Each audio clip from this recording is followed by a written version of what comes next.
Bom dia, pessoal. Vamos começar nossa aula de hoje, então. Hoje a gente já começa a discutir a primeira das vias metabólicas dessa segunda etapa do curso, então. Ontem foi uma discussão mais geral sobre os conceitos de metabolismo, o que a gente vai abordar.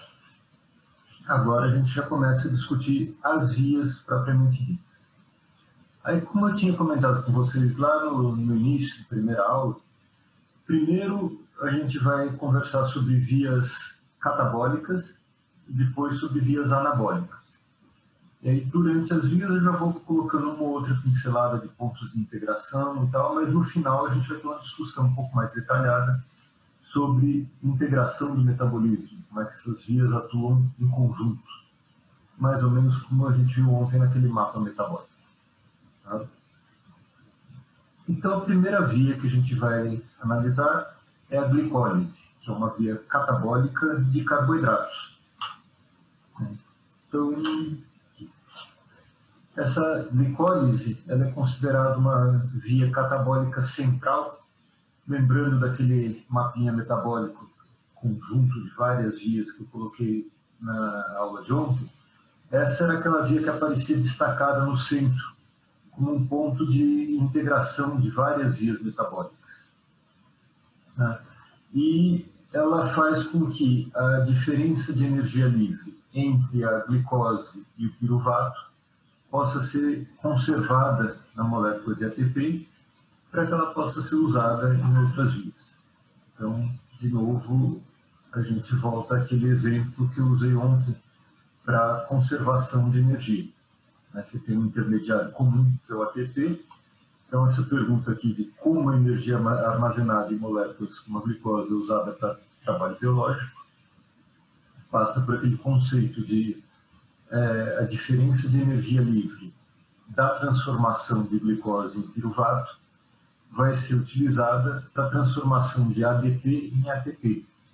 E esse ATP vai ser usado como um intermediário comum, quer dizer, ele vai ser aproveitado em outras reações, nas quais a transformação de ATP em ADP vai gerar uma diferença de energia livre novamente, e essa diferença vai ser usada pelos processos biológicos, que vão aproveitar o próprio ATP.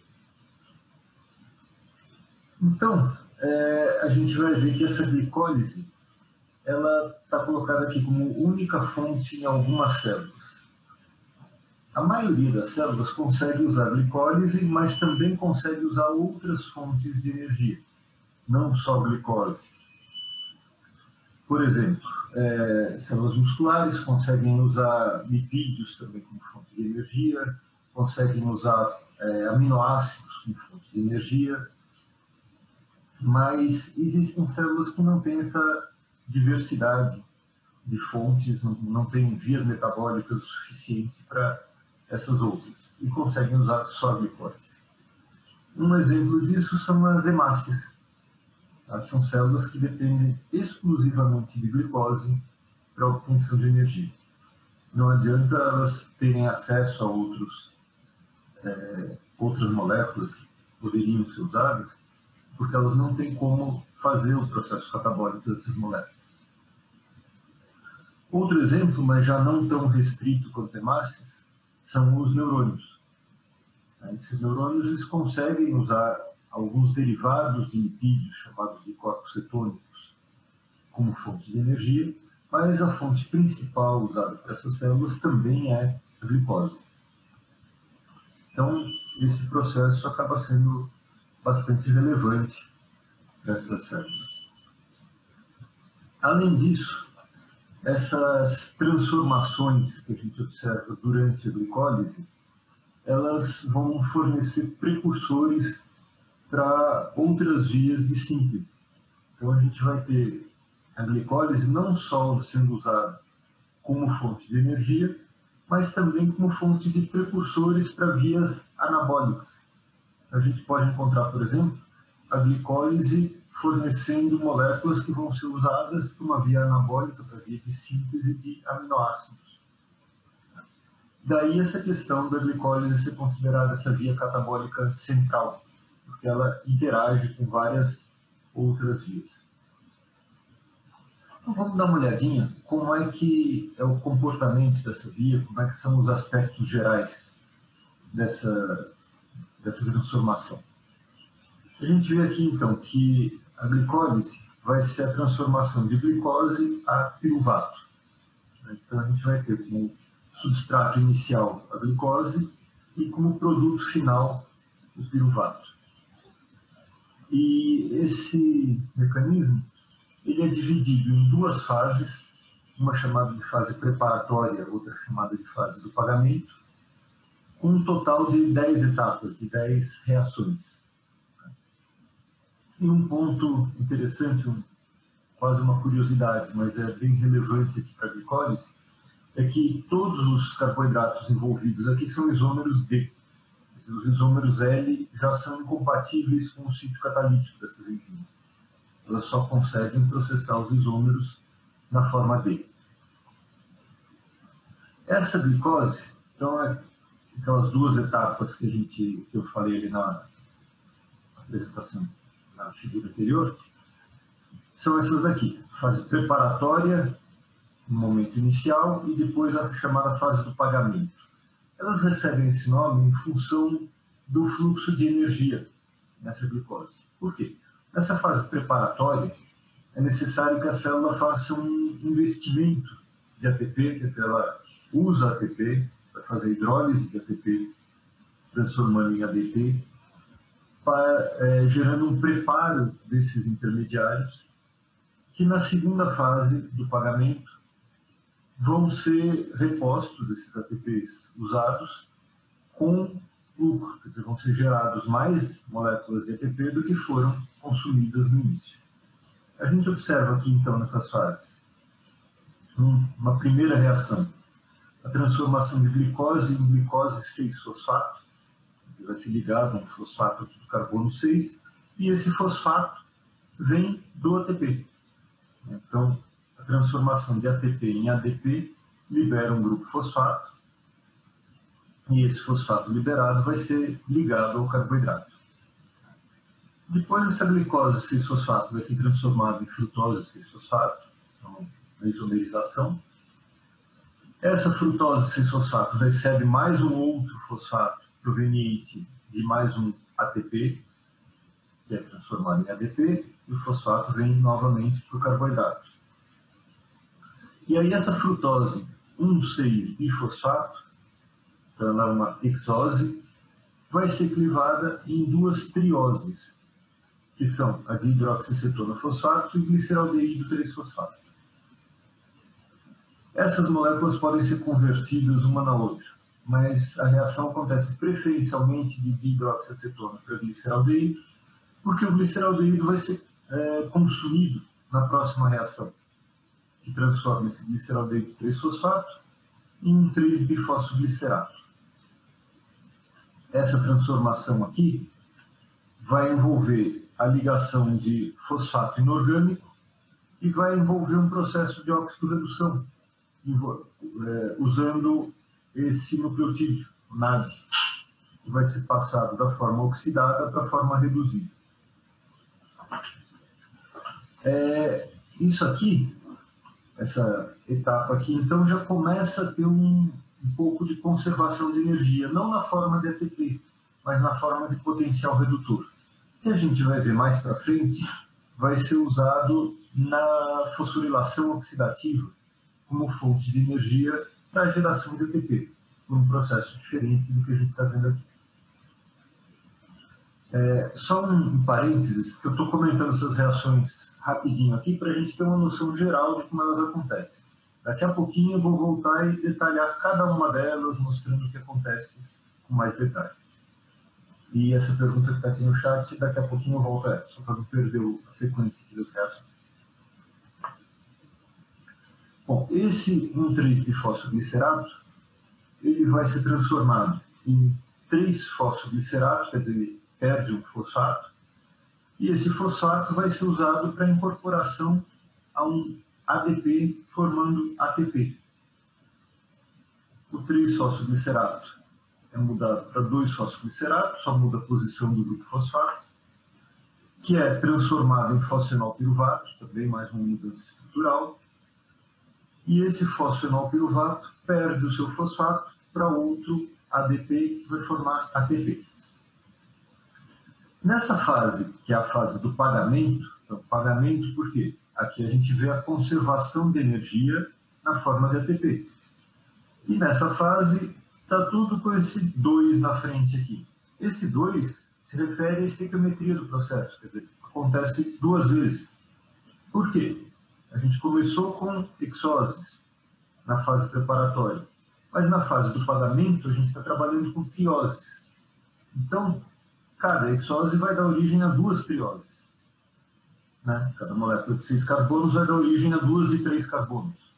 Então, tudo aqui na fase do pagamento acontece em dobro, comparado à fase preparatória. Então, foram consumidos esses 2 ATPs aqui na fase preparatória, mas vão ser produzidos 4 ATPs na fase do pagamento, além desses 2 NADH, esses 2 NADs reduzidos, que vão ser usados na fosforilação oxidativa. Eles vão doar esses elétrons aqui na cadeia de transporte.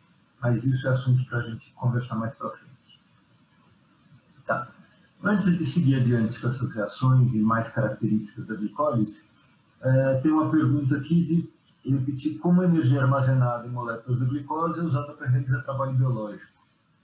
Então, a questão aqui é a seguinte: a glicose vai sofrer uma série de transformações que vai diminuir o valor de energia livre desses intermediários.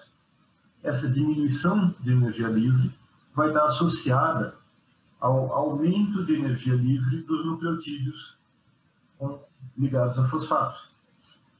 Então, vai estar associada à transformação de nucleotídeos de fosfato em trifosfato.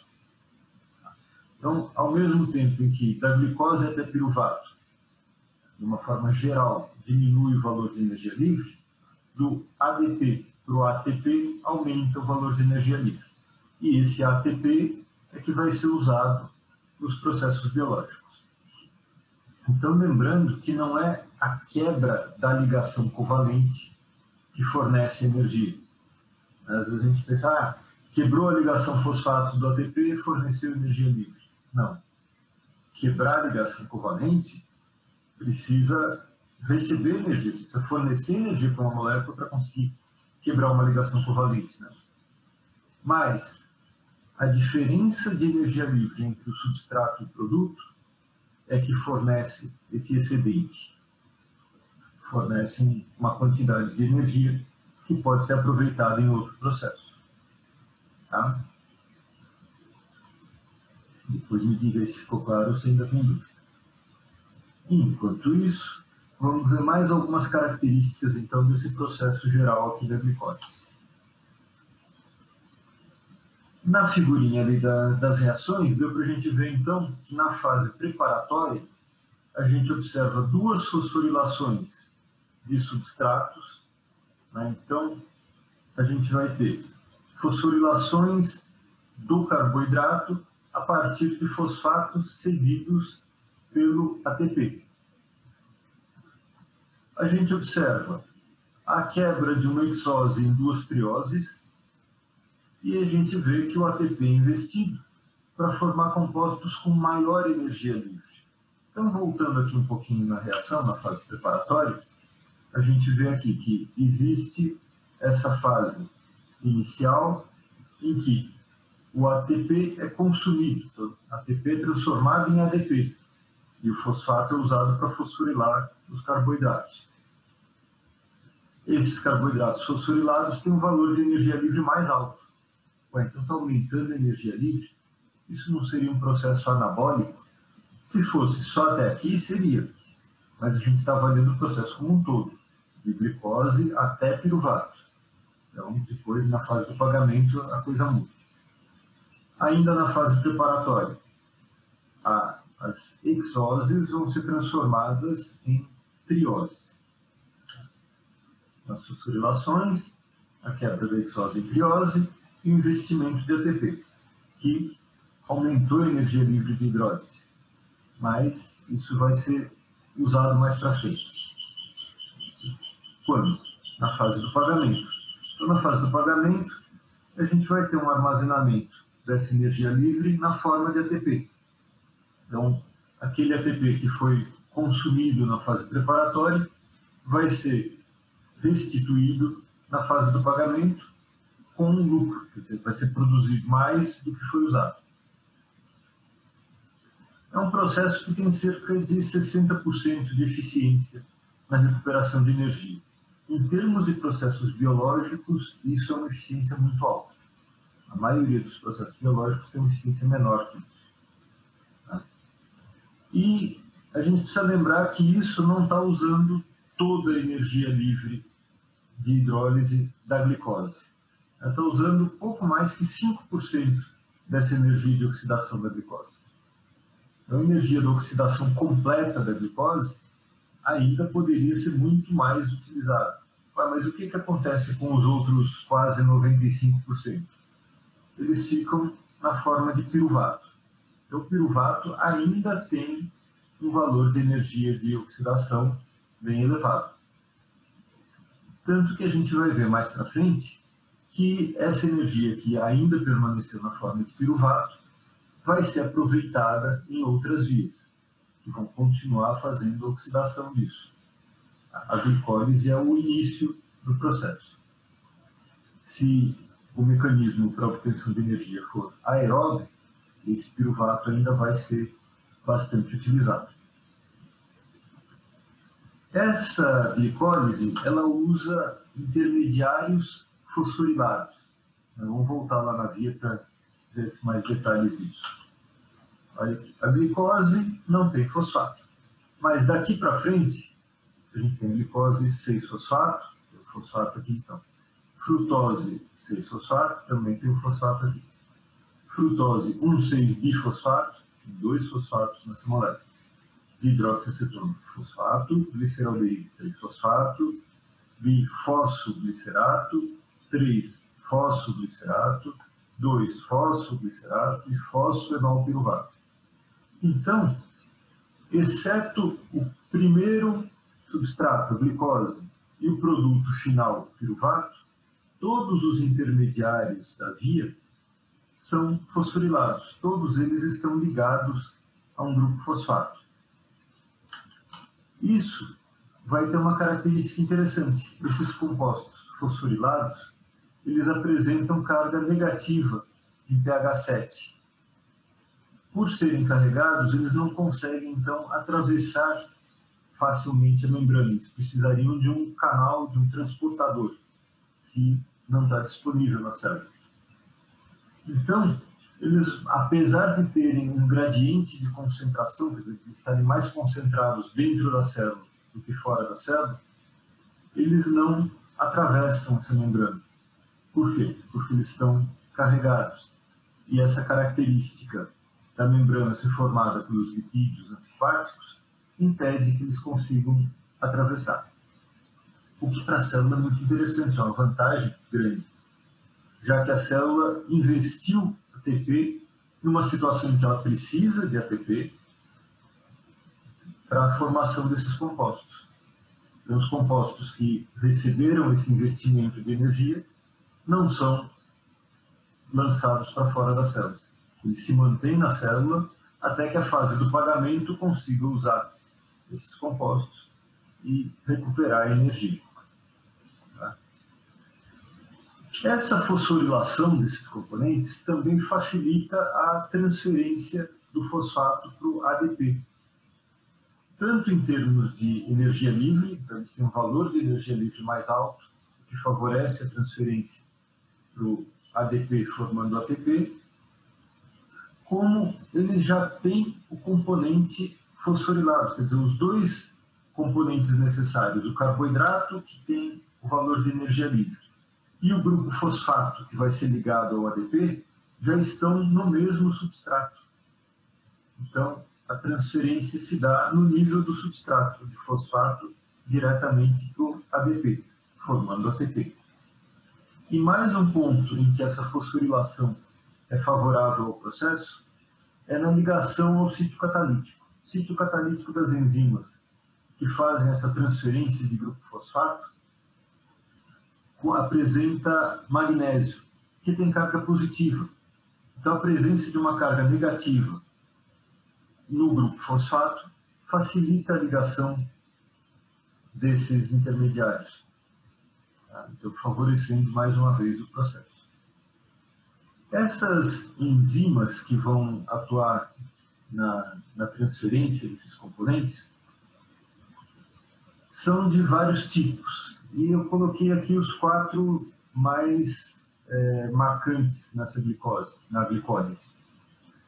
Por exemplo, a gente tem enzimas desse tipo aqui, sinase, que são enzimas que transferem grupo fosfato entre um nucleotídeo e um outro composto. Nesse caso, a gente vai ter, então, sinases transferindo fosfato entre carboidratos e nucleotídeos. Tá? Existem enzimas do tipo mutase que mudam a posição do grupo fosfato. Então, você tem aqui fosfato numa posição sendo mudado para outra posição, uma reação catalisada por mutases. A gente encontra na glicólise também enzimas que transformam um isômero em outro, que são as isomerases, e enzimas que clivam um radical aldol, quer dizer, alguma coisa com função aldeído. Então, essa função aldeído é liberada numa determinada situação. Vamos dar uma olhadinha, então, nas reações com mais detalhes, para a gente entender o que essas enzimas estão fazendo, o que está acontecendo com cada uma dessas moléculas durante a glicólise. A transferência do fosfato para o ADP. Sim, Luana, vamos ver isso exatamente agora. Aqui nessa primeira reação, então, da glicólise, a gente vê a transformação de glicose em glicose 6-fosfato. A primeira reação, deixa eu até voltar no esquema geral aqui para mostrar qual é. Essa aqui, entre glicose para glicose 6-fosfato. Vamos ver cada uma das reações, começando por essa aqui. Então, aqui está representada glicose, em que o carbono 6 vai ter a sua hidroxila substituída por um grupo fosfato. E esse grupo fosfato vem justamente de um ATP. Então, o terceiro fosfato do ATP vai ser liberado e imediatamente transferido para essa posição do carbono 6, formando a glicose 6-fosfato, que é o primeiro intermediário fosforilado da glicólise. Essa glicose 6-fosfato vai passar por um processo de isomerização, sendo transformada em frutose 6-fosfato. Então, o carbono anomérico, que era o carbono 1, vai passar agora a ser o carbono 2, e esse carbono 2, sendo anomérico, passa a ter a função cetona, ou N-cetal, no caso da forma cíclica. Agora que eu notei aqui que a figurinha está de ponta cabeça, no próximo não está tranquilo aqui. Então a gente tem aqui a frutose 6-fosfato. Quer dizer, continua tendo fosfato ligado ao carbono 6, só que passou a ser uma frutose. Essa frutose 6-fosfato vai sofrer a ação de uma outra sinase, a fosfofrutosinase 1, que vai transferir um fosfato de outro ATP para o carbono 1. Então, agora a gente vai ter um fosfato ligado no carbono 1, outro fosfato ligado no carbono 6. Daí, então, o nome dessa molécula aqui ser frutose 1,6-bifosfato. Então, tem 2 fosfatos, um no carbono 1, outro no carbono 6. Essa frutose 1,6-bifosfato, ela é uma hexose. A frutose tem 1, 2, 3, 4, 5, 6 carbonos e tem 2 fosfatos, um em cada extremidade. E ela vai ser clivada no meio. Então, essa clivagem da frutose 1,6-bifosfato vai levar à produção de 2 trioses. Trioses, carboidratos de 3 carbonos, por uma aldolase. Então, um dos produtos vai ser o gliceraldeído 3-fosfato. Então, daí a aldolase, né, formou um aldeído com um dos fosfatos.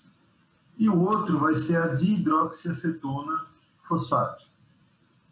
Então, cada um dos fosfatos ficou com uma das trioses. Um ficou na forma de gliceraldeído, outro na forma de dihidroxiacetona. Existe uma reação que transforma um no outro. Então, essa triose fosfato isomerase transforma a dihidroxiacetona em gliceraldeído e é uma reação reversível. Mas, como esse gliceraldeído vai ser consumido na próxima reação, a concentração de gliceraldeído é mantida mais baixa, o que mantém o equilíbrio dessa reação deslocado no sentido da transformação de dihidroxiacetona em gliceraldeído. Então, a gente observa predominantemente essa transformação aqui. E aqui a gente vê essa divisão de fase 1, fase 2, fase preparatória e fase do pagamento. Então, até a produção de gliceraldeído 3-fosfato, até a ação da isomerase, a gente considera a fase preparatória, em que a célula investe ATP para aumento de energia livre desses intermediários. Outra consequência desse investimento de ATP é a fosforilação, então manutenção na célula, facilitação de ligação ao sítio catalítico, e teve esse gasto de ATP, numa situação em que a célula precisa do ATP. Mas a gente vai ver agora que na fase seguinte, que é a fase do pagamento, esse ATP que foi investido vai ser recuperado. Como é que é isso? Então, a fase do pagamento começa com o gliceraldeído 3-fosfato mais um fosfato inorgânico. Então, esse fosfato aqui não está ligado a nenhum nucleotídeo. Ele está em solução, né? Então, e um fosfato em solução. E esse gliceraldeído 3-fosfato mais fosfato inorgânico vão levar à produção desse 1,3-bifósforo, então tem 2 fosfatos, glicerato. Esse 1,3-bifósforo glicerato é, então, um dos intermediários da fase do pagamento. Mas por que fase do pagamento? Porque nessa reação aqui a gente já tem uma conservação de energia. Não na forma de ATP, ainda não foi produzido nenhum ATP, mas uma molécula de NAD passou da forma oxidada para a forma reduzida. Recebeu elétrons numa reação de óxido-redução, catalisada então por uma desidrogenase. Tá? Então a gente teve aqui essa óxido-redução, foi reduzido o NAD até NADH e foi oxidado o substrato, formando o 1,3-bifosfoglicerato. Esse 1,3-bifosfoglicerato vai se juntar com essa molécula aqui, que eu coloquei na forma de estrutura, para a gente lembrar um pouquinho. O que será que é isso aqui? Tá. Tem uma pentose, tem composto aqui com vários nitrogênios e tem os fosfatos. Pois é um nucleotídeo. Né? Então, é a base nitrogenada ligada a uma ribose e 2 fosfatos. Então, isso aqui é um ADP. Então, eu vou ter 1,3-bifosfoglicerato mais ADP, produzindo 3-fosfoglicerato, então o fosfato saiu daqui, esse fosfato aqui saiu do 1,3-bifosfoglicerato e foi ligado ao ADP, que passou a ser ATP. Então, a transferência do fosfato para o ADP aconteceu nessa etapa aqui. A gente teve o ADP, que passou a ser ATP. E esse terceiro fosfato veio do 1,3-bifosfoglicerato. Então, essa ligação com o fosfato foi hidrolisada, o fosfato que foi liberado passou a ser incorporado aqui. O que vai acontecer, então, a partir daqui? Bom, esse ATP é liberado e vai ser usado pela célula em processos que precisam de energia. E o 3-fosfoglicerato vai sofrer algumas modificações na estrutura. Primeiro, essa mutase vai mudar a posição do fosfato, da posição 3 para a posição 2. O 3-fosfoglicerato é transformado em 2-fosfoglicerato. Depois, vai ser liberada uma molécula de água numa reação em que esse 2-fosfoglicerato vai ser transformado em fosfenolpiruvato. Então, muda um pouquinho a estrutura aqui, para que esse fosfenolpiruvato consiga ser usado na fosforilação de mais um ADP.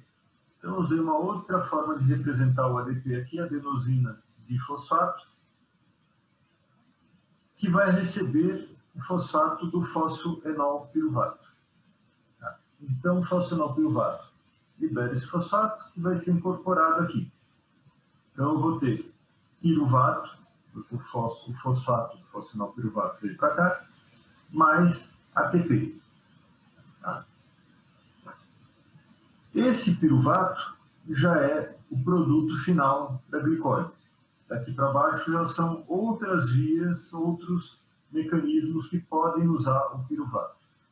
Então, o que a gente viu até aqui, até a formação de piruvato, corresponde a essas 10 etapas da glicólise. Então, de glicose para glicose 6-fosfato, glicose 6-fosfato para frutose 6-fosfato, depois para frutose 1,6-bifosfato, e até aqui foram consumidos 2 ATPs. Depois disso, a frutose 1,6-bifosfato é transformada em gliceraldeído mais dihidroxiacetona, e a dihidroxiacetona é transformada em gliceraldeído. E aqui acaba a fase preparatória. O gliceraldeído 3-fosfato entra na fase do pagamento, recebendo mais um fosfato. Mas esse mais um fosfato recebido não consome ATP. Ele estava na forma de fosfato inorgânico. E até conserva energia no potencial redutor do NADH. Depois, esse 1,3-bifosfoglicerato vai passar para fosfoglicerato e um dos fosfatos já vai ser usado para formação de ATP. O 3-fosfoglicerato vira 2-fosfoglicerato, que vira fosfenolpiruvato, que vai ceder o seu fosfato para a formação do outro ATP. Só que tudo isso aqui acontece em dobro, porque essas reações acontecem a partir da triose do gliceraldeído 3-fosfato. Cada glicose forma 2 gliceraldeídos. Então, a partir de cada glicose, a gente vai ter 2 moléculas de 1,3-bifosfoglicerato, 2 moléculas de fosfoglicerato, 2 de 2-fosfoglicerato, 2 de fosfenolpiruvato e 2 de piruvato. Portanto, a gente vai ter formação de 2 mais 2, 4 ATPs, apesar de terem sido consumidos 2. Daí, então, esse nome de pagamento, porque são repostos os 2 que foram consumidos e são produzidos mais 2 além disso. E também é conservada energia no potencial redutor do NAT. Dúvidas até aqui?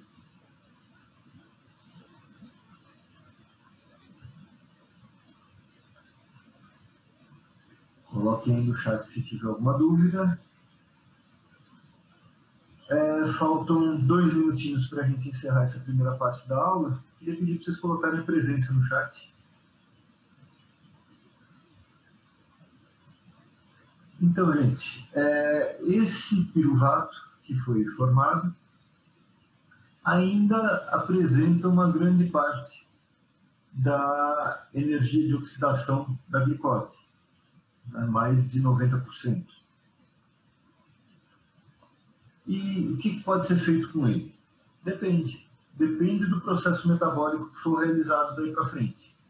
Então, por exemplo, uma célula animal realizando o processo de fermentação, vai transformar esse piruvato em lactato. É uma fermentação lática. O lactato é o íon correspondente ao ácido lático ionizado. Lembra que ele é um ácido fraco que pode sofrer ionização. Então, vai ser ionizado em lactato e H+. Nesse caso aqui, o NADH vai ser transformado em NAD+. Ou então você tem micro-organismos que podem usar o piruvato em outras formas de fermentação. Por exemplo, fermentação alcoólica. Estava começando a comentar, então, dessa história dos possíveis destinos do piruvato, né? Que ele pode ser aproveitado num processo aeróbico. A gente vai ver em aulas mais para frente como é que esse piruvato poderia ir, por exemplo, para respiração celular aeróbia, então como é que ele poderia ser aproveitado no ciclo de Krebs e na cadeia respiratória. Ou então, o que está sendo mostrado aqui, que é como ele poderia ser aproveitado na fermentação. Tem um exemplo aqui de fermentação em micro-organismos, que é um processo bastante comum, que é de fermentação alcoólica, ou como ele pode ser aproveitado na fermentação em células animais, que é a fermentação lática, mostrada aqui do lado. Uma coisa que às vezes a gente pensa, fermentação é um processo, então, para obtenção de energia. Depende. Isso se for considerado o processo de fermentação inteiro, quer dizer, glicólise mais essa fermentação aqui. Se for considerado só como fermentação a transformação de piruvato em lactato, vocês podem ver que aqui não tem nenhuma etapa de conservação de energia. Pelo contrário, né, você tem uma etapa em que é consumido o potencial redutor do NADH transformado em NAD+. Então, essa conservação de energia da fermentação depende, na verdade, da glicólise. A glicólise conserva energia, tem um saldo positivo de ATP e de NADH, mas se o processo daí por diante for anaeróbio, então o que acontece é a fermentação e o consumo do NADH. Mas espera lá, se não acontece conservação de energia nessa última etapa, a transformação de piruvato em lactato, qual a necessidade disso? Por que as células fazem isso? Qual a vantagem para a célula de fazer isso aqui? Por que ela não para em piruvato? Porque se ela parar em piruvato, a glicólise para de acontecer. Vamos pensando aqui. A célula tem um estoque limitado de NAD. E esse NAD vai estar ou na forma oxidada ou na forma reduzida. Quando a gente está na glicólise, vou botar aqui inteiro aqui que fica mais fácil. Quando a glicólise está acontecendo, esse estoque de NAD do citosol, que é onde acontece a glicólise, vai sendo transformado na forma reduzida. Então, o NAD vai sendo transformado em NADH, porque é uma das reações da glicólise.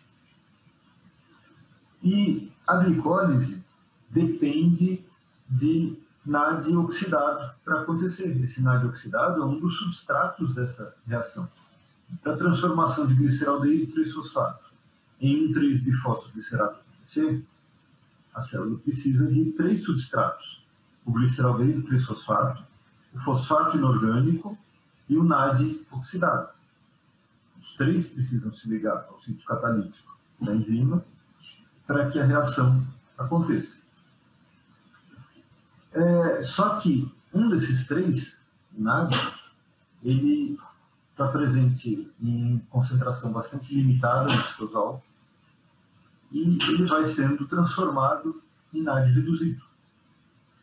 Vai chegar um ponto em que vai ter tanto NAD reduzido e tão pouco NAD oxidado que a glicólise não tem mais como conseguir. Então, essa glicólise precisa da reposição do NAD oxidado. E é aí que entra esse processo de fermentação, de transformação de piruvato em lactato. quando o piruvato é transformado em lactato, ao mesmo tempo o NADH é transformado em NAD+. Então o NAD é reoxidado, permitindo a continuidade da glicólise. Então essa continuidade da glicólise é garantida nessa reação aqui. Ah, mas e se o processo for aeróbico? Aí a gente vai ver mais para frente que no próprio processo aeróbico, esse NAD também vai ser, esse NADH também vai ser transformado em NAD+, por outras reações. Vamos ver isso mais para frente. Tranquilo até aqui?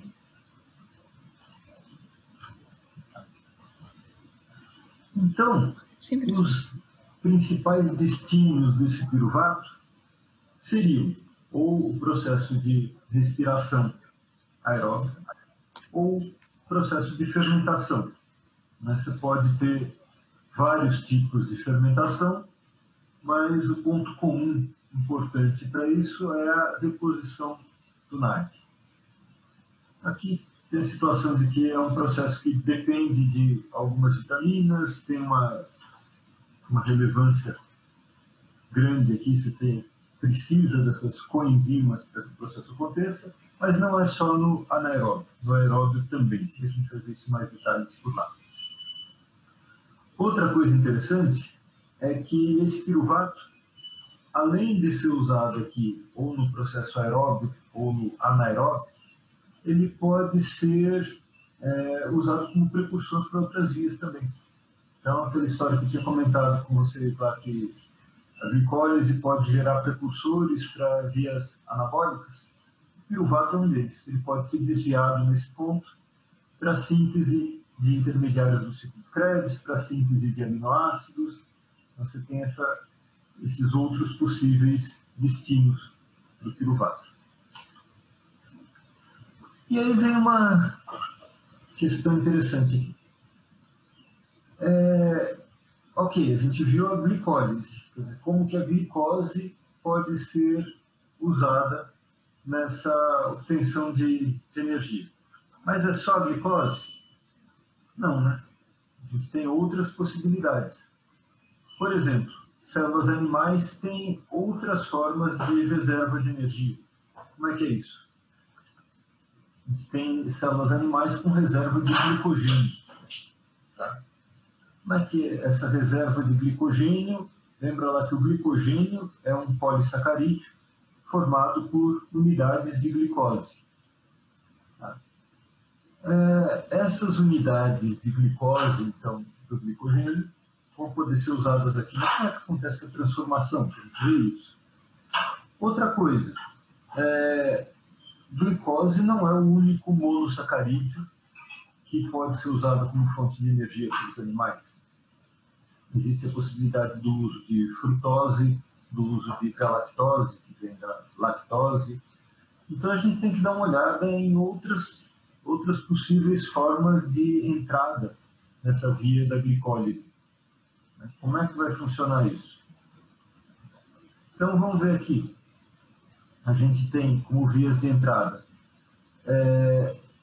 Nesse primeiro exemplo está sendo mostrado o glicogênio. Como é que polissacarídeos como o glicogênio podem ser usados aqui. Essa figurinha aqui, então, mostra uma pequena região de uma partícula de glicogênio. Cada hexágono desses aqui representaria, então, uma das unidades de glicose desse glicogênio, com as ligações glicosídicas alfa-1,4 nas regiões lineares e com uma ligação glicosídica alfa-1,6 na ramificação. Esse glicogênio ele pode ser tratado por uma enzima chamada fosforilase do glicogênio, que eu até usei como exemplo ontem na aula de metabolismo e tinha comentado alguma coisa na aula de enzimas. Essa fosforilase do glicogênio ela é capaz de hidrolisar a ligação glicosídica alfa-1,4, liberando unidades de glicose 1-fosfato. Só que glicose 1-fosfato não é intermediário da glicólise. Vamos voltar lá na glicólise. Aqui a gente tem ou glicose 6-fosfato. Mas a glicose 1-fosfato não é intermediária. Então ainda não daria para entrar direto aqui. Essa glicose 1-fosfato vai ser transformada em glicose 6-fosfato por uma enzima chamada fosfoglicomutase, que muda a posição do fosfato, do carbono 1 para o carbono 6. E aí sim, a glicose 6-fosfato já é intermediária da glicólise. Então essa aqui já pode ser usada em continuidade no processo da glicólise. Essa reação catalisada pela fosforilase do glicogênio, que vai liberando moléculas na forma de glicose 1-fosfato, ela vai acontecendo até uma certa distância de uma ramificação. Quando chega a 4 unidades, a 4 resíduos de distância da ramificação, ela não consegue mais agir. Por quê? Isso aqui não consegue mais se ligar ao sítio catalítico. Você precisa ter uma certa flexibilidade, uma certa distância da ramificação para que consiga ligar ao sítio catalítico. Então, quando chega nessa situação, essa atividade de fosforilase é interrompida e entra em ação uma outra atividade enzimática, uma outra enzima chamada de glicotransferase, que vai transferir 3 unidades dessas 4 para uma região linear mais longa. Bom, então se essa região ficou mais longa, ficou mais longe da ramificação, a fosforilase vai conseguir agir aqui de novo. E essa unidade especificamente aqui da ramificação, que está presa por uma ligação alfa-6, ela é liberada ainda por uma outra enzima, por uma 4ª enzima, chamada de alfa-6 glicosidase. Essa 4ª enzima libera isso aqui na forma de glicose, que pode entrar na glicólise.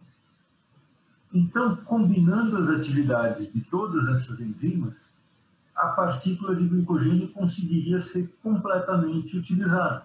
Por quê? As unidades que estão distantes da ramificação vão sendo liberadas pela fosforilase do glicogênio. Quando chega perto da ramificação, a fosforilase não consegue se ligar, mas a glicotransferase transfere uma boa parte desses resíduos, 3 dos 4 resíduos, para uma região mais longa. Eles voltam a ser substrato para a fosforilase. E o resíduo da ramificação é liberado pela alfa-6 glicosidase. Então, todas as regiões em relação à ramificação conseguem ser usadas pela combinação dessas 4 enzimas. Tá? Dessa forma, então, o glicogênio como polissacarídeo de reserva dos animais consegue ser utilizado como fonte de energia, tendo essas enzimas que liberam os monômeros, e esses monômeros vão ser usados na glicólise, entrando ou como glicose ou como glicose 6-fosfato. Então, eles têm 2 possíveis pontos de entrada na vida. Já os outros monossacarídeos vão ter pontos de entrada um pouquinho diferentes, dependendo, inclusive, de qual tipo celular faz esse processamento. Por exemplo, a frutose. Nos músculos e no rim, essa frutose vai ser tratada por uma enzima, que é a hexocinase, que ela é um pouco menos específica do que a hexocinase do fígado. Então, nos músculos e no rim, esses carboidratos, essa frutose, pode se ligar à mesma enzima que catalisa a reação para a glicose. Então, essa enzima é um pouquinho menos específica. Ela se liga a várias hexoses. Ela é específica para hexoses, mas alguns tipos diferentes de hexoses podem se ligar a ela. Nesse exemplo aqui, a gente viu então, que a glicose pode se ligar a ela e a frutose também. Quando a frutose se liga, a gente vai ter frutose mais ATP, gerando frutose 6-fosfato mais ADP. Bom, frutose 6-fosfato é um dos intermediários da glicólise. Vai de glicose para glicose 6-fosfato, e de glicose 6-fosfato para frutose 6-fosfato. Voltando lá rapidinho, só para ver aqui. Glicose 6-fosfato, frutose 6-fosfato. Então, essa aqui já é um intermediário da glicólise. Então, nos músculos e nos rins, a frutose vai ser transformada em frutose 6-fosfato. Então, ela entra diretamente por aqui. No fígado, a história é um pouco diferente. No fígado, a frutose vai ter uma reação catalisada por uma enzima chamada de frutoquinase, em que a gente tem frutose mais ATP produzindo frutose 1-fosfato mais ADP. Essa frutose 1-fosfato não é intermediário da glicólise, mas ela vai ser transformada, está aqui a frutose 1-fosfato, ela vai ser transformada por ação de uma aldolase em trioses. Então, a gente tem aqui a dihidroxiacetona fosfato, que já é intermediário da glicólise, e o gliceraldeído, sem nenhum fosfato. Então, ainda não é intermediário da glicólise. Esse gliceraldeído, ele recebe um fosfato catalisado por essa reação triose-sinase, em que um fosfato de um ATP vai ser incorporado a ele. Então, o ATP vira ADP, libera fosfato, que se liga ao gliceraldeído, formando gliceraldeído 3-fosfato. Esse aqui, sim, é intermediário da glicólise. A gente observa aqui, então, que no fígado, a frutose vai ter um processamento um pouquinho diferente da glicose, né? Ela vai receber um fosfato na posição 1, depois ela vai ser transformada em trioses, uma delas já é intermediária da glicólise, a outra recebe mais um fosfato de um ATP e vira gliceraldeído 3-fosfato, que é intermediário da glicólise. E na fase do pagamento, os dois vão seguir, tanto a frutose quanto a glicose, vão seguir a fase do pagamento exatamente igual. Por quê? Os dois vão partir de gliceraldeído 3-fosfato. A gente vê, então, que em termos de formação de ATP, em termos de potencial calórico, potencial para geração de energia, para conservação de energia na forma de ATP, glicose e frutose vão se comportar de forma idêntica. Aí deve ter gente pensando, não, mas não é isso não. Frutose, todo mundo faz propaganda aí que frutose é mais saudável, frutose é diet, frutose não engorda e assim por diante. Não é bem assim. Em termos de potencial para a formação de ATP, glicose e frutose são idênticas. Por quê? Olha só. Vou voltar lá na glicose mais uma vez. Glicose vai consumir um ATP na fase preparatória, depois consumir outro ATP na fase preparatória. Então, consome 2, e aí na fase do pagamento gera 4, mais o potencial redutor do NAD. Isso para glicose. Frutose, nos rins e nos músculos, vai entrar aqui na forma de frutose 6-fosfato.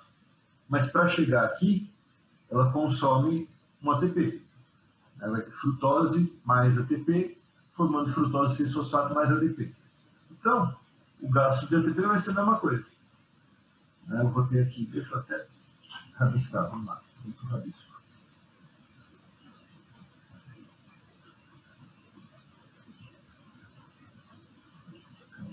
Aqui. Então, eu vou ter aqui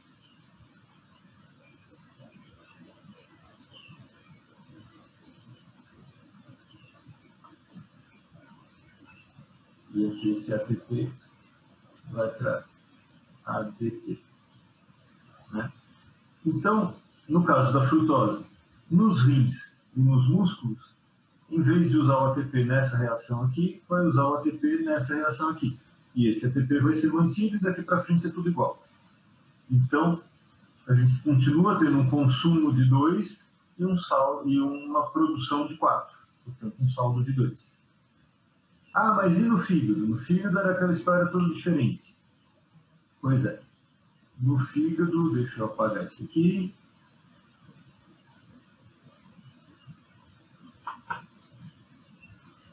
No fígado a gente vai ter a história de frutose,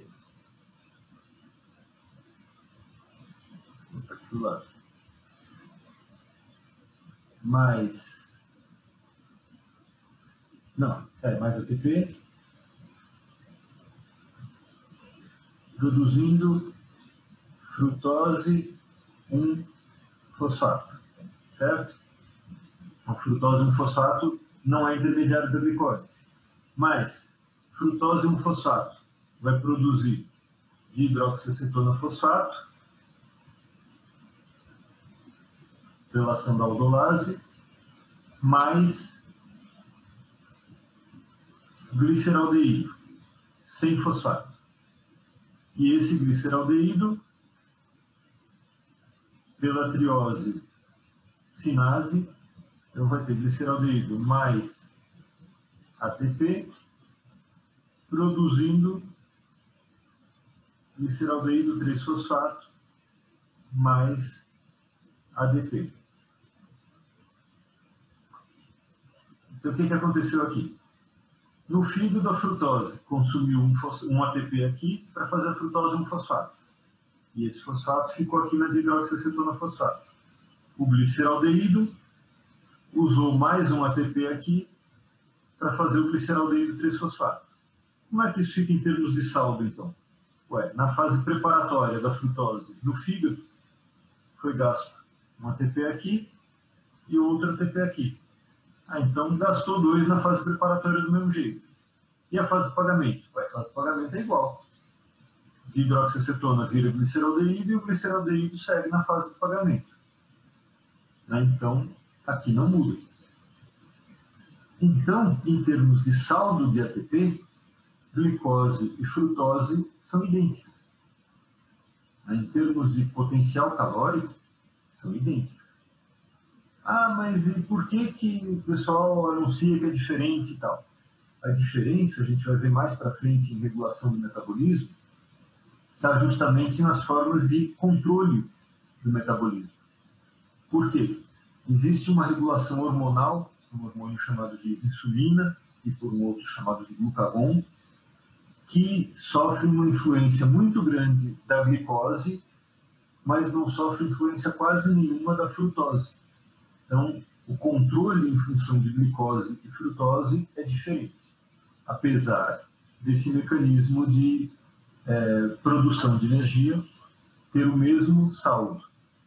O mecanismo é diferente, um segue uma via, outro segue outra, mas o saldo é o mesmo. Então a gente vê que a glicose segue esse caminho, a frutose segue um outro caminho, mas o saldo de ATP é o mesmo para os dois. Agora, mais para frente a gente vai ver que a regulação, o controle desse processo, o controle hormonal desse processo é diferente. E esse controle hormonal integra outras vias além dessa. Então, por exemplo, o mecanismo de síntese de lipídios vai ser influenciado de uma forma pela glicose, que leva à liberação de mais insulina, e de outra forma pela frutose, que não leva a uma liberação de insulina tão grande, mas dispara outras vias. Tá? Ok. Então, a frutose pode ter esses caminhos que a gente viu. Um outro monossacarídeo é a galactose. Galactose é um monossacarídeo que faz parte da lactose, né, que é açúcar comum do leite, e tem até aquela questão de intolerância que a gente comentou lá nas biomoléculas.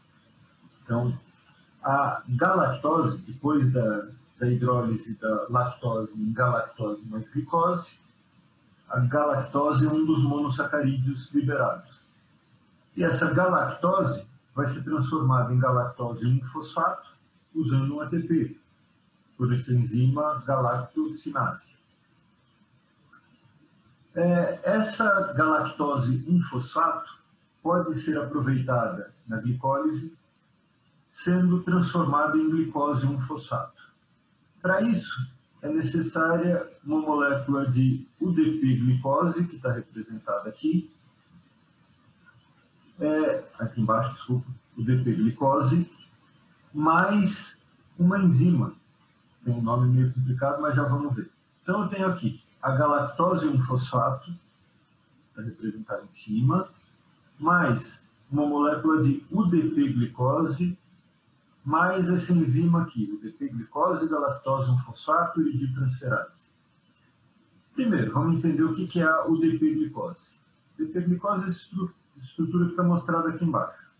Na parte de baixo da estrutura, a gente vê o nucleotídeo, o UDP. Então, a base nitrogenária de uracila, né? A pentose aqui embaixo e os 2 fosfatos. Então, uracila e fosfato. Né? Então, UDP, e aqui em cima, ligado a esse fosfato, a gente tem uma glicose. Então, a gente tem aqui uma UDP-glicose, um nucleotídeo de açúcar. E aqui em cima, a gente tem a galactose 1-fosfato. Tá? Note que a diferença da galactose para glicose está só na posição espacial do carbono 4. A galactose está representada aqui com a hidroxila para cima, a glicose está representada aqui com a hidroxila para baixo. Então, eles são estereoisômeros e diferem por um carbono assimétrico. Lembra que quando a gente tem 2 monossacarídeos, cuja diferença é só a posição de um carbono assimétrico, eles recebem o nome de epímeros. Então, glicose e galactose são epímeros. Tá. Bom, agora vamos ver o que essa enzima com esse nome grandão aqui faz. O começo do nome da enzima está descrevendo os substratos dela. O UDP-glicose é um substrato, galactose 1-fosfato é outro substrato. Então, ela vai se ligar ao UDP-glicose e vai se ligar à galactose 1-fosfato. E aí é o que ela faz, qual é a ação dela? Ela é uma uridiltransferase. Então, ela transfere o grupo uridil de um substrato para o outro. O grupo uridil é esse grupo UDP. Então, ela vai transferir o UDP da glicose para a galactose. Bom, então a galactose, quando recebe o UDP, vai ser transformada em UDP-galactose. E a glicose, quando perde o UDP, vai ser transformada em glicose 1-fosfato. Ah, tá. Então eu vou ter UDP-glicose mais galactose 1-fosfato, produzindo UDP-glicose, aliás, UDP-galactose mais glicose 1-fosfato. Essa glicose 1-fosfato vai ser usada na glicólise. Não é intermediário da glicólise, mas ela vai ser transformada em glicose 6-fosfato pela mesma enzima fosfoglicomutase que atuou nas unidades liberadas do glicogênio e vai continuar a glicólise daí para frente. A UDP-galactose vai ser transformada em UDP-glicose por uma enzima chamada UDP-glicose 4-epimerase. Então, uma enzima que transforma um epímero em outro. Então, o UDP continua, a galactose da UDP-galactose vai ser transformada em glicose. Volta ao UDP-glicose, então regenerou esse intermediário, esse UDP-glicose, que pode participar novamente desse processo que se repete. Dessa forma, então, as unidades de galactose 1-fosfato vão sendo transformadas em glicose 1-fosfato. E o nucleotídeo de açúcar vai sendo reaproveitado. Depois, a gente vê que existem outros monossacarídeos que podem ser aproveitados de uma forma mais simples. Então, aqui, o que a gente já viu? Glicogênio. Já viu que o glicogênio vai liberar unidades de glicose 1-fosfato, ou de glicose na ramificação, e essa glicose 1-fosfato é transformada em glicose 6-fosfato. Glicose é o que a gente viu logo no início, que a glicose vai virar glicose 6-fosfato. Que mais? Galactose, que vai ser transformada em UDP-galactose, depois UDP-glicose, e aí libera a glicose 1-fosfato, vem para cá. Manose vai ser transformada em manose 6-fosfato, que vai ser transformada em frutose 6-fosfato. Frutose, que pode ser transformada em frutose 6-fosfato ou em frutose 1-fosfato. Depende se é no fígado ou fora do fígado. A 1-fosfato vai ser transformada em estrioses, e essas estrioses aqui vão ser usadas para a formação das trioses fosforiladas, que são intermediários da glicólise. E nessas pontinhos menores aqui, a gente tem os oligosacarídeos. A lactose, que vai ser transformada em galactose e em glicose. A trealose, que são 2 unidades de glicose. A sacarose, que é transformada em glicose mais frutose, que vão ser todos então podem ser usados como fontes de carbono para a glicólise. Então, a gente tem vários pontos de entrada nessa glicólise. Vários carboidratos, mono, óligo ou polissacarídeos, que podem ser usados como fontes de carbono oxidável, como fontes de carbono para glicólise. Por vias que têm alguma diferença, mas em um determinado ponto vão ser transformados num intermediário da fase preparatória da glicólise. Estão entrando sempre na fase preparatória. Pode até ser lá no finzinho, no gliceraldeído 3-fosfato, mas ainda na fase preparatória. E daí para frente eles seguem a fase do pagamento normal. Dúvidas até aqui? Oi, professor. Tem, então. Primeiro, no slide lá para cima, quando você estava falando de intermediários, você falou alguma coisa do Mg2+. Ah, sim, magnésio. Uhum. Isso, eu não entendi como que funciona. Seguinte, deixa eu até colocar alguma reação que use aqui. Logo na primeira, na exocinase. No sítio catalítico da exocinase, existe um magnésio que tem carga positiva. Então, ele é um cofator, que vai estar presente lá no sítio, e ele facilita a ligação de substratos que têm uma carga negativa, já que você vai ter essa atração entre o magnésio com carga negativa e o substrato, o magnésio com carga positiva e o substrato com carga negativa. Que substrato é esse com carga negativa? É a glicose fosforilada.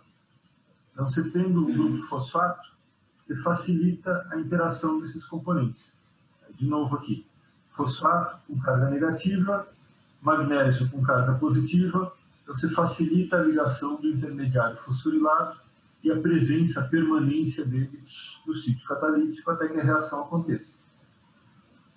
Tá? Então, essa diferença, essa polaridade oposta, facilita a interação do substrato com o sítio catalítico. Tá. Uhum. Vai? E nos polissacarídeos, para que serve a fosforilase do glicogênio? Eu não entendi o que ela faz. Ela catalisa a hidrólise de ligação glicosídica alfa-1,4. Mas, para ela conseguir agir, ela tem que estar um pouquinho distante das ramificações. Tá? Então, ela só consegue agir nesses resíduos que estão a mais de 4 de distância de uma ramificação. Aí ela quebra a ligação glicosídica e libera a glicose 1-fosfato. Tá, entendi. Era isso, professor. Obrigada. Mais dúvidas? Vamos lá.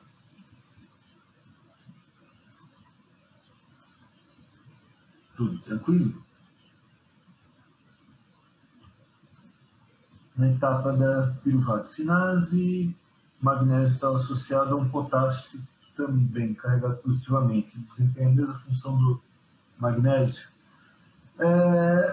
Sim, ele pode desempenhar essa função também, ele tem carga positiva, também vai ter essa associação, mas a ligação do potássio aqui ela é um pouco mais instável que a do magnésio. Então, não é tão nítida a interferência do potássio na ligação do substrato, mas ele ajuda também.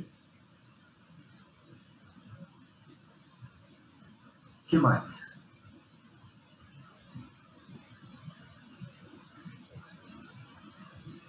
Sem mais dúvidas por enquanto? Tá. Daqui a pouquinho, eu não vou entrar em detalhes agora, porque já faltam 3 minutos, um pouquinho, para a gente encerrar essa parte da aula. Mas daqui a pouquinho eu vou conversar com vocês sobre a regulação. A gente já viu como que a glicólise acontece, quais podem ser os destinos daquele produto final da glicólise, o piruvato, e quais podem ser os pontos de entrada nessa glicólise. Quer dizer, como é que a glicólise consegue aproveitar os vários carboidratos disponíveis numa célula animal. Mas a gente ainda precisa entender como é que essa glicólise pode ser controlada, porque a glicólise não acontece o tempo todo com a mesma velocidade. Em algumas situações, essa glicólise vai acontecer de uma forma mais rápida, mais intensa. Em outras situações, ela vai estar um pouco mais lenta ou até muito mais lenta e praticamente suprimida. Mas como? Como é que a célula sabe quando ela tem que fazer glicólise e quando ela não tem que fazer glicólise?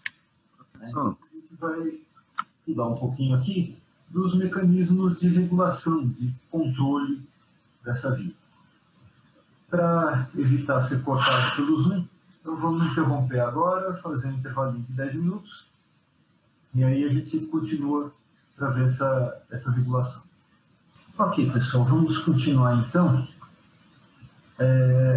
Eu estava comentando com vocês, então, a importância da gente entender como a glicólise é controlada, né? Como que uma célula faz para saber se ela precisa ou não fazer glicólise e como isso se manifesta nas reações da glicólise. Essas células passam por situações diferentes, elas estão expostas a diferentes influências do ambiente onde elas estão. Alguns pontos importantes que mudam nessa situação são o consumo de energia. Então, uma célula pode ter um consumo de energia que varia muito, como é o caso de uma célula muscular, que ela pode estar numa situação de repouso, em que ela precisa de energia para a manutenção do seu metabolismo basal, para se manter viva, para manter os canais iônicos funcionando, para manter os mecanismos de síntese e transporte de moléculas funcionando. Já quando ela muda para uma situação de exercício, a alteração da disposição de actina e miosina aumentam muito a demanda de energia dessa célula, né? Aumenta milhares de vezes a demanda de energia dessa célula. Já outros tipos celulares, na célula do fígado, do tecido conjuntivo, tem um consumo de energia mais constante, que varia menos. Então, precisam existir mecanismos que adaptem a formação de ATP a partir de ADP a essas variações. Por exemplo, como é que uma célula muscular consegue variar de um consumo pequeno para um consumo muito grande? Ou também de uma situação de oferta de oxigênio diferente. A célula pode ter uma oferta de oxigênio que seja suficiente para ela suprir toda a sua demanda de energia com metabolismo aeróbio, ou pode ser que a oferta de oxigênio seja insuficiente para o metabolismo aeróbio e ela tem que fazer metabolismo anaeróbio e consiga suprir a demanda de energia. Isso acontece muito nas células musculares. Dependendo da intensidade do exercício, a resposta aeróbia é suficiente ou não. Às vezes ela não consegue dar conta com o metabolismo aeróbio porque não tem oxigênio suficiente.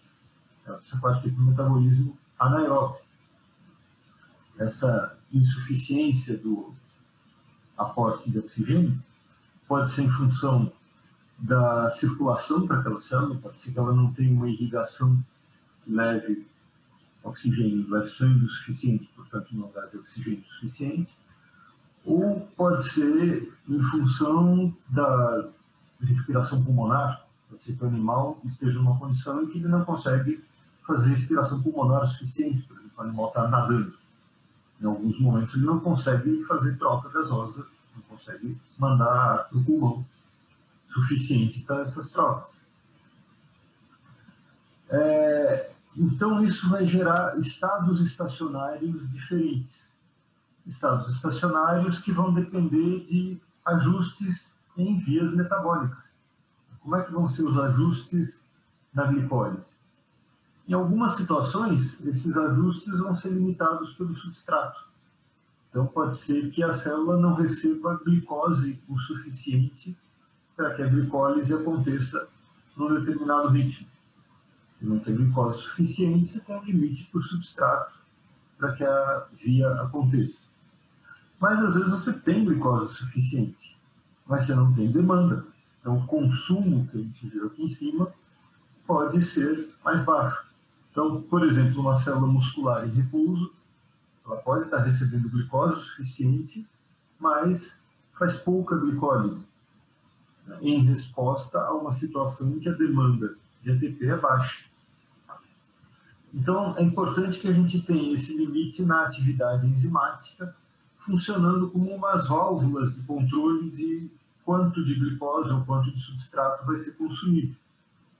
E, nesse caso, então, a gente não vai ter influência direta da ação das massas, porque apesar de a gente ter uma oferta grande de substrato, a gente não vai ter uma velocidade que consuma proporcionalmente esse substrato.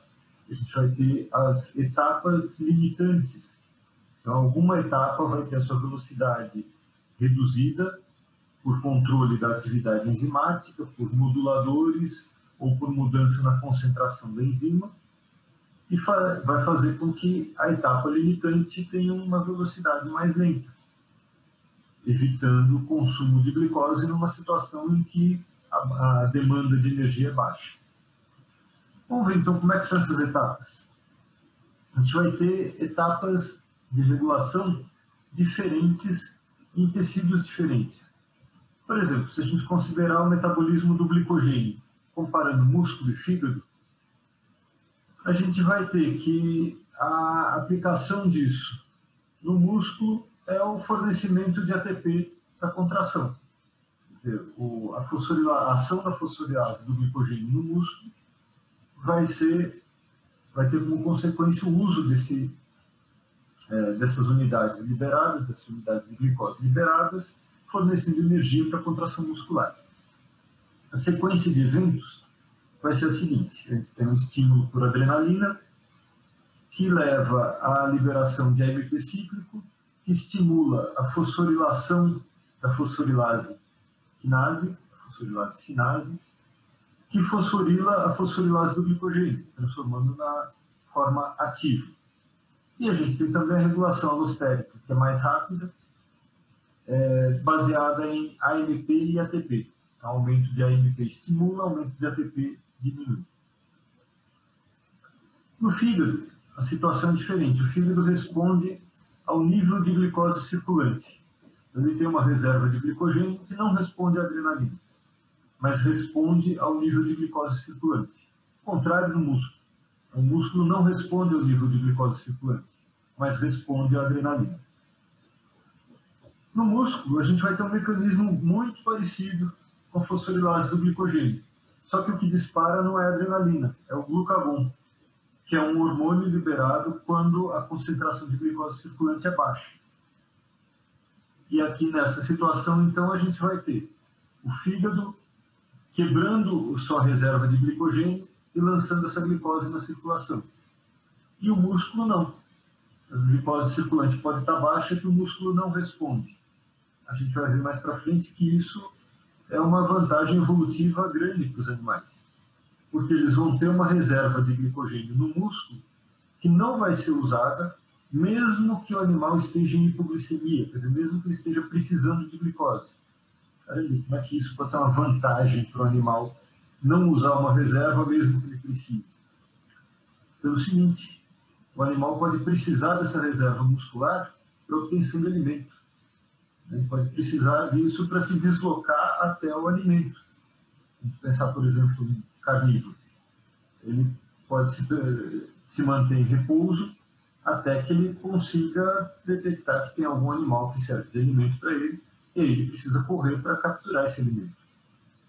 Então ele tem que ter uma reserva de glicogênio importante que não foi consumida como fator de correção para a glicose circulante. E aí ele consegue ter alimento e normalizar a situação de glicose.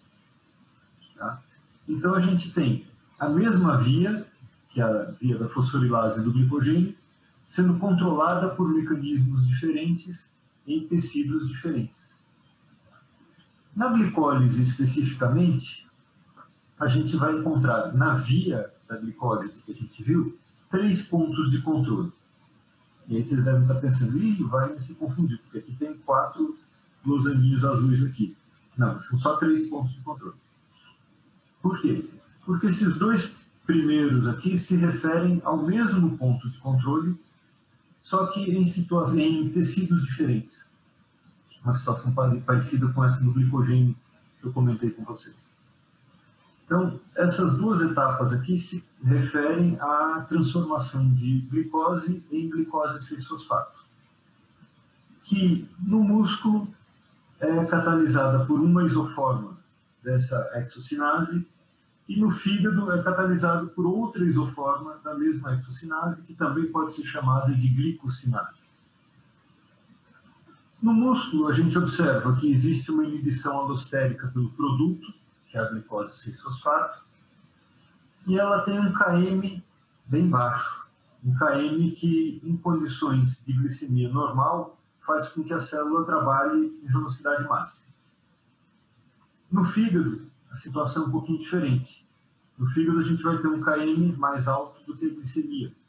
Quer dizer que, em situação de glicemia normal, a célula não trabalha em velocidade máxima, ela trabalha abaixo da metade da velocidade máxima, porque o Km é mais alto do que essa glicemia normal.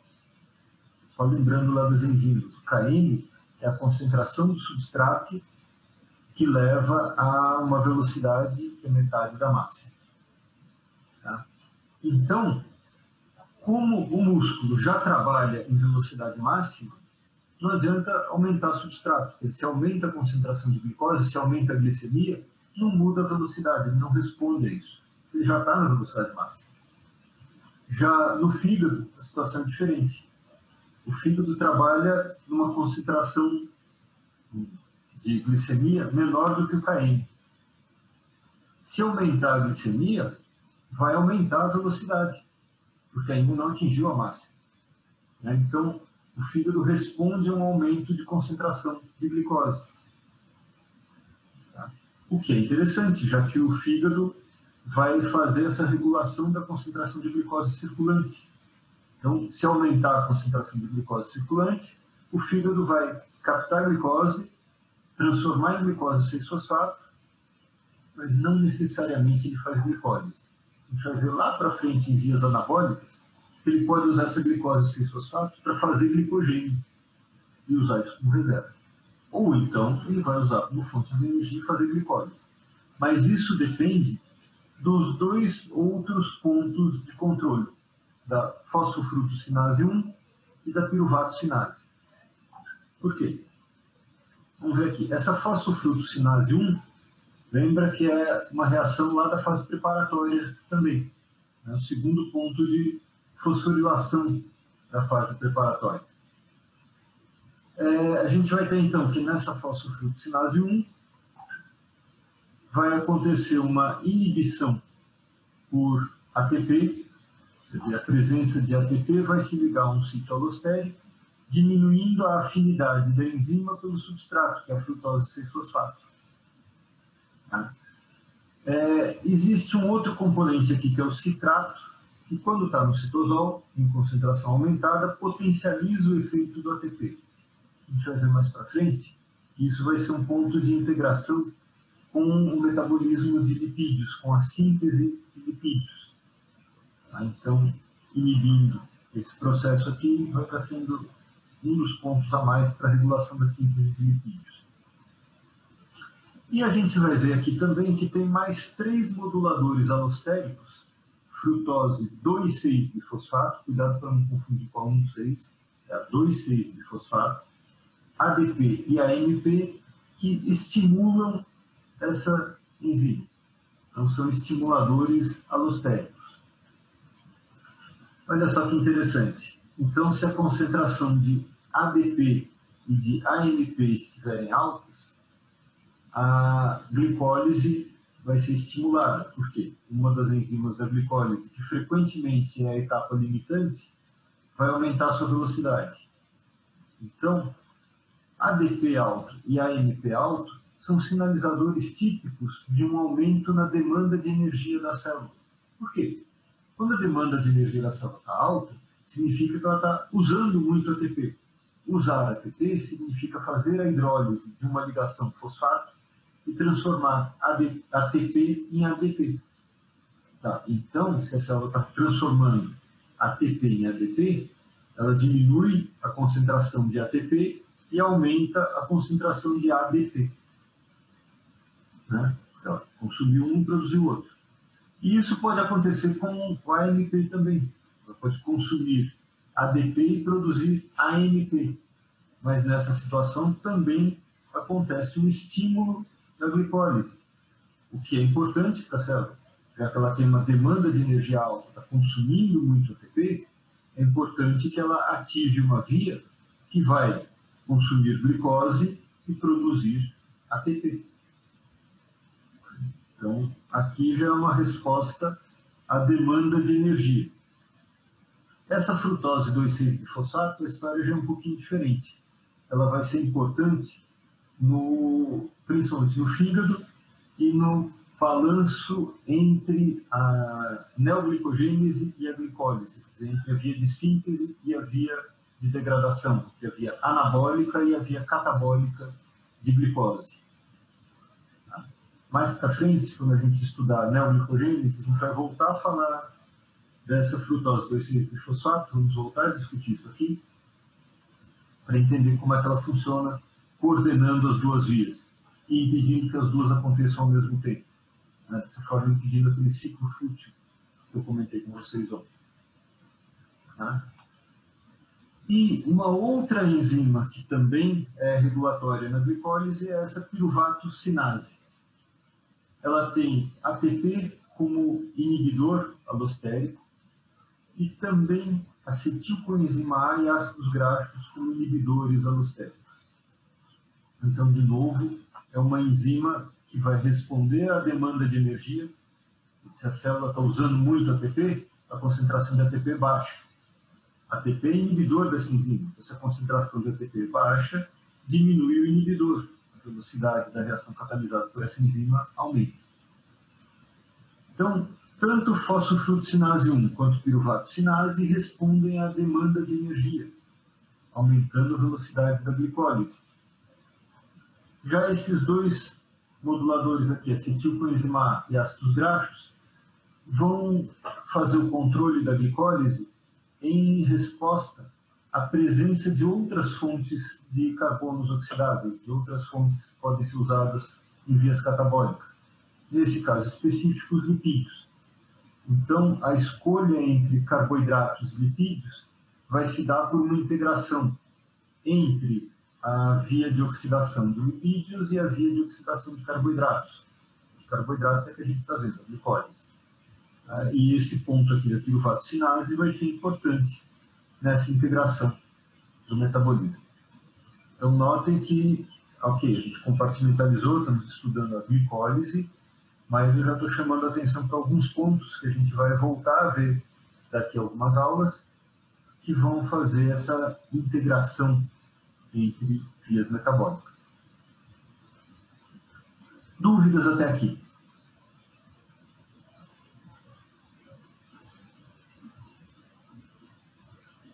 Tranquilinho?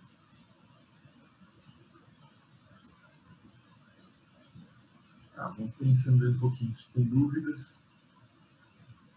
Tem mais um tópico aqui para eu conversar um pouquinho com vocês. Essa eu vou abordar de uma forma um pouco mais superficial, porque a participação dessa via no metabolismo primário não é tão marcante assim, mas ela é bastante importante no metabolismo secundário, em vias de sinalização, em situações de estresse oxidativo, processamento de radicais livres, que é uma via chamada de via das pentoses fosfato, ou shunt das pentoses, atalho das pentoses, tem alguns nomes diferentes. Ela também é uma via importante na produção das pentoses para os nucleotídeos. É uma via que simplesmente faz a conversão entre hexoses e pentoses. A gente tem a impressão que seria um negócio bem simples, não é? Passar de uma hexose para uma pentose é só tirar um carbono, ou de uma pentose para uma hexose é só colocar um carbono. Não é bem assim. Esse processo de adição ou remoção de um carbono normalmente demanda uma energia de ativação muito alta, sendo incompatível até com sistemas catalisados por enzima em células animais. Mas existe esse tipo de via que usa várias enzimas e consegue transformar um conjunto de 5 hexoses em 6 pentoses, ou ao contrário, 6 pentoses em 5 hexoses. Então você está simplesmente fazendo um rearranjo de um conjunto de 30 carbonos. E nesse processo a gente tem participação importante desses nucleotídeos em reações de óxido-redução, do NADP e NADPH. Então, esses mecanismos de óxido-redução vão ser bastante usados aqui, levando a essa conversão de nucleotídeos de 5 em 6 carbonos com essa via das pentoses fosfato. São os pontos mais críticos para a gente ver aqui. E eu queria saber de vocês como é que está isso, se estão entendendo direitinho, se está aparecendo alguma dúvida em relação a esse grupo de biomoléculas, essa via metabólica do catabolismo de carboidratos. Que dúvidas que aparecem em relação a todos esses aspectos comentados hoje? Ai, professor, eu acho que é, tipo, muito detalhe. Então, tipo, no geral que você deu, eu entendi. Só que eu acho que quando eu estudar, talvez surja alguma dúvida, né? Porque a gente não pega tudo numa aula assim, então. Tá certo. Não, faz todo sentido. O que eu estou querendo saber é se tem algum aspecto no metabolismo, nos aspectos gerais, que já apareceu dúvida, ou mesmo algum detalhe, que a dúvida já tenha aparecido. Mas, com certeza, estudando com mais detalhes, com mais calma, vão aparecer mais dúvidas. O objetivo das aulas é justamente dar essa visão geral de cada etapa do processo. E aí, na hora de estudar, vocês vão pegando um pouquinho mais dos detalhes, vão aparecer dúvidas, tragam as dúvidas na aula mesmo para a gente discutir, ou, antes da outra prova, também vou fazer aquele esquema de discussão em fórum e tudo mais.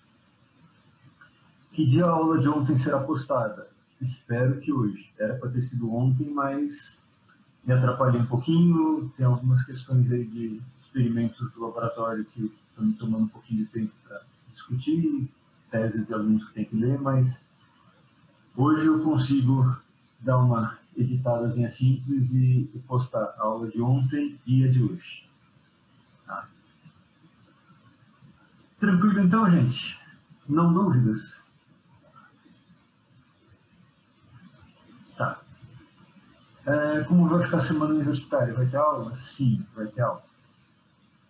Dessa vez não tinha o calendário da semana universitária quando foi preparado o calendário da disciplina, e para liberar na semana universitária eu precisaria sacrificar um pouco dessas aulas de revisão antes da prova ou de aulas que a gente vai ter para discutir a questão do trabalho final lá para frente, lá para o final da disciplina. Eu acho que não seria legal para vocês perder esses outros momentos. Então, eu preferi manter as aulas durante a semana universitária, mas conseguir manter esse período com mais tempo para a gente discutir dúvidas antes das provas e discutir dúvidas de preparo de trabalho final lá para frente. Tá? Eu espero que tenha sido uma escolha boa para vocês.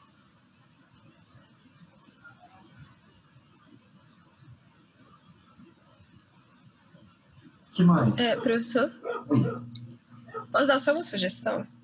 fala, Pedro. Não é criticando o seu trabalho nem nada, não. É só...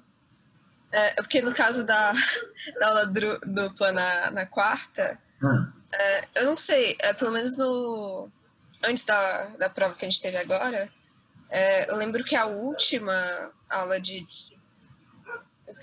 tirada de dúvidas, né? Acaba que não rendeu tanto, né? Eu não sei se daria para tirar só uma delas e pelo menos botar só uma aula simples na quarta para deixar mais leve. Peraí, não entendi. Só uma aula simples na quarta, nessa aula de dúvidas, em vez de ser uma aula dupla, ser uma aula simples. É isso? Não, tipo, tirar uma das aulas de dúvida para a gente poder ter só uma aula simples nessa quarta agora. Tá. Pra não ficar tão pesado. Transformar uma das aulas de quarta em aula simples e na aula de dúvida de quarta ter um dos períodos para aula de dúvida e outro período para aula normal. Sim. Eu também acho que é melhor, sim. Uhum. Tá, eu vou dar uma olhadinha no calendário lá, ver como que eu arranjo isso.